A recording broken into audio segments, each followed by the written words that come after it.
Hello there guys, and this video I will show you how to delete Snap message before open it.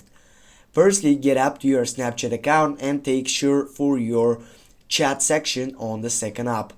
When you're on the second app, the second selection, the chat section, you need to get up and select a chat making up for getting up through this process.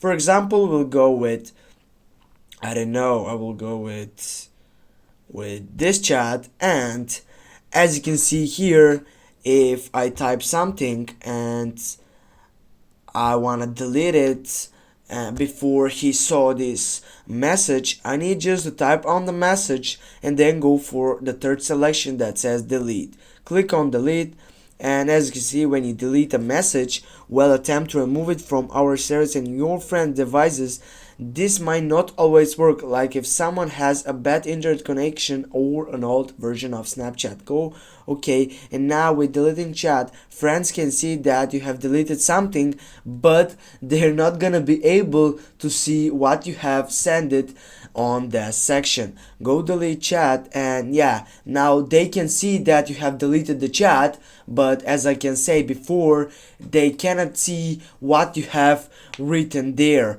Or if you got a photo right there, they cannot see the photo that you have sent it because you have deleted before they open it.